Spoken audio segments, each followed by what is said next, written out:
সকালটা চা দিয়ে শুরু হলেও কিন্তু দুটি মজার রেসিপি আজকে আপনাদের সাথে শেয়ার করতে যাচ্ছি।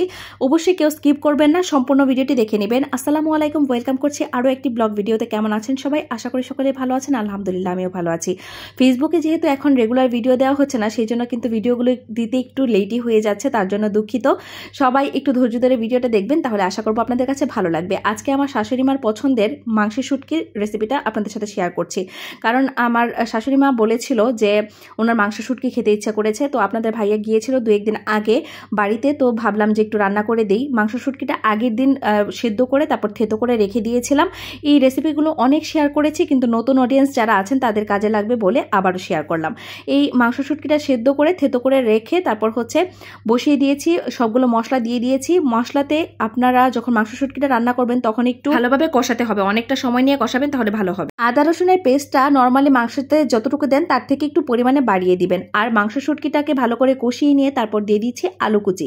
আর এটাতে আলু কুচিটা ব্যবহার করতেই হবে, সেটা আপনি সেদ্ধ করা ছোট আলু ব্যবহার করতে পারেন বা আলু কুচি ব্যবহার করতে পারেন, কারণ তা না হলে কিন্তু খেতে ভালো লাগবে না, কারণ যেহেতু এই মাংসটা শুটকি, তো না হলে কিন্তু খসখসে লাগবে, খেতে ভালো লাগবে না। তো যাই হোক, ভালো করে কষিয়ে কষিয়ে রান্না করে নিব অনেকক্ষণ পর্যন্ত। এই মাংসটা কিন্তু একদম কষিয়ে কষিয়ে রান্না করতে হবে, খুব বেশি ঝোল দেওয়া যাবে না। তো দিয়ে দিলাম আরও কিছু পরিমাণে বেশি করেই দিতে হবে পেঁয়াজ রসুন কিউব করে রাখা, তারপর দিয়ে দিলাম কাঁচামরিচ দিয়ে, তারপর যখন পানিটা শুকিয়ে যাবে, ভাজা ভাজা হয়ে আসবে, তখন দিয়ে দিব ফোড়ন। আর এই ফোড়নের জন্যই কিন্তু এটা টেস্ট একদম অসম্ভব লেভেলের হয়ে যায়। তো যাই হোক, এখানে পেঁয়াজ কুচি রসুন কুচি দিয়ে একটু ফোড়ন দিয়ে দিলাম।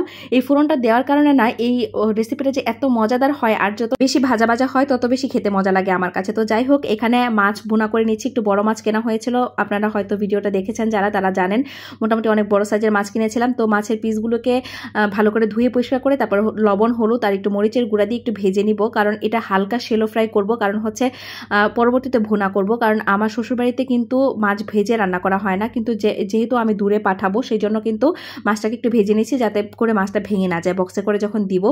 তো মাছটাকে ভালো করে তেল গরম করে তারপর একটু মানে হালকা একটু ভেজে নিচ্ছি, যাতে করে মাছটা ভেঙে না যায় পরবর্তীতে যখন ভুনাটা করব।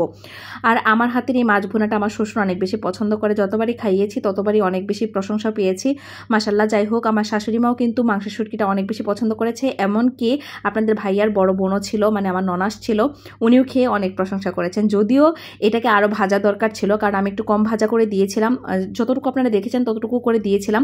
এর পরবর্তীতে আরেকটু ভাজা দরকার ছিল, কারণ আমরা ভাজা ভাজা করে খেতে বেশি পছন্দ করি।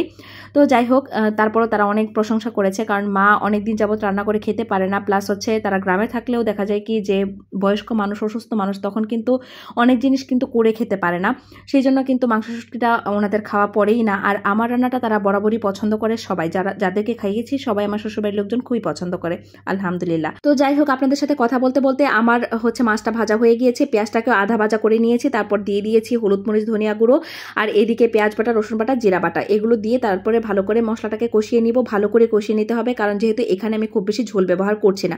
দেখতেই পেরেছেন যে আমি কিরকম মাখো মাখো করে রেখেছি। তারপর মাছগুলো দিয়ে দিয়েছি, মাছগুলো দিয়ে আর একটু কষিয়ে নিয়ে তারপর একটু ঝোল দিয়ে দিব, কারণ যেহেতু মাছটা রান্না করতে হবে সেই জন্য। তো দিয়ে দিলাম কাঁচামরিচ, কাঁচামরিচটা দেওয়ার কারণে কিন্তু অনেক সুন্দর ফ্লেভারফুল হয়। চাইলে কিন্তু এখানে ধনিয়া পাতা কুচিও ছড়িয়ে দিতে পারেন, আমি কিন্তু এই পর্যায়ে নামিয়ে নিচ্ছি। তো আমার রেসিপিগুলো কেমন লেগেছে অবশ্যই কমেন্ট করতে ভুলবেন না। ভালো থাকবেন, আল্লাহ হাফেজ।